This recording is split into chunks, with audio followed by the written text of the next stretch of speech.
Hello, everyone, and welcome to Soul Standing. My name is Beth, and I am here to give you my June TBR.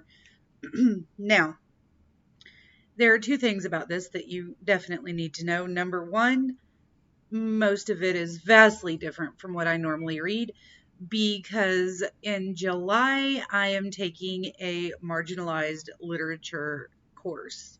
And so I have 5 books that I need to read, and I want to get those done before the course starts so that I have read them recently, but I'm not scrabbling to read them during the 4-week summer course.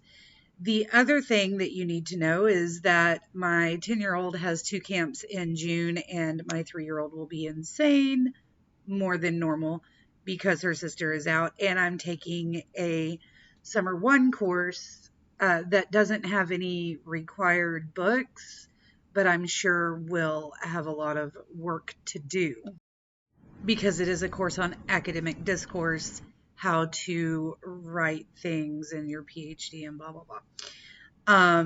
So there's going to be a lot of that going on as well. And I read 30-ish books. I'm at 30 right now, and I'm hoping to finish another one before the end of the day because it is May 31st. So, read 31 books, have started 34 or 35. So I'll be finishing up whatever I don't finish today in the next week or so, and then moving on. I'm going to participate in 2 read-alongs because my friends are hosting them. So Storm from Storm Reads and I have forgotten her name. Beach Bum Bookworm, her name, and somebody else. Storm is the important one. She's the one I have discourse with. They are hosting a Murder, She Wrote read-along. Readathon, read a something. I'm a read a something. I'm going to read a Murder, She Wrote book. Hoping to read the first one. I'm not sure which one is the first one, but I know Scribd has several of the Murder, She Wrote audiobooks, and so I'm hoping to find the first one, and I will be reading at least one of those during the time that they are hosting that. The other one is that there is a June on the Range, and I believe, hold on, I'm going to go check. So my quick search did not actually tell me anything. I don't know if Sarah from the Bookish Knitter, I don't know if she's hosting this or if she's just participating in it, but she's the reason that I remembered it exists. And basically, June on the Range is just a time for you to read Westerns. And I know Sarah is reading like cowboy romances. And that is something that I don't normally read is romance books. So I'm going to see if I can find a cowboy romance ebook probably or audiobook and, just have a good time reading at least one of those to support her, my friend, as she reads all the romance books. So there is also a third book, and this one I absolutely have to read a third read along. It is for my book club, the Classic Children's Literature Book Club, and our book pick for June is The First Mary Poppins, so I will be reading that, most likely listening to the audiobook on the way to take Elena to camp so that she can read it along with me. She and I will be making a video soon on the Jungle Book as we read that together. So we are looking forward to doing Mary Poppins as well. And Raylan will get a kick out of hearing the familiar names because she does watch the movie on occasion. All that being said, I have 5 books here that, like I said, are not my normal read and not something that I really know anything about. But I felt it was important for me to take the marginalized literature course as I'm getting a PhD in English literature and wanting to expand past kind of Western literature as it is, specifically in middle grade. None of these are middle grade, but that's fine because it gives me more insight into the culture and things like that, right? So first I have Exit West by Mohsin Hamid. And this was shortlisted for the Man Booker Prize in 2017, and I know that because it says it on the cover there. I Don't have any idea what this book is about, but it is for, like I said, my marginalized literature course, and I will be reading it hopefully in June. Next, I have Gravel Heart by Abdul Razak or Razak, I'm not sure, Gurnah. This was Booker Prize shortlisted and won the Nobel Prize. Um, and this is about the 1970s in Zanzibar and a 7-year-old named Salim who has a father, an uncle, and treasured books, daily routines of government school and Korean lessons. But then all of a sudden his father is gone and the island of Zanzibar convulses with violence and corruption in the wake of a revolution. And then years later, he's making his way through an alien and hostile London that Salim begins to understand the shame and exploitation festering at the heart of his family's history. These are not books that I would gravitate towards on my own, so I'm looking forward to learning. This is the Penguin Classics book of migration literature.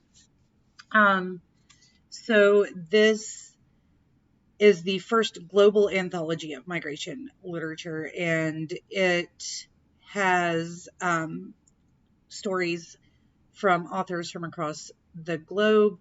It says ranging widely across centuries, continents, and literary genres. The Penguin Book of Migration Literature gives its readers a unique and visceral understanding of our rapidly changing world through the eyes of those at the center of that change. Ranging widely across centuries, continents, and literary genres, bringing together such luminaries as Zadie Smith, Marjane Satrapi, and Salman Rushdie, along with emerging writers like Warsan Shire and Deepak Unikrishnan.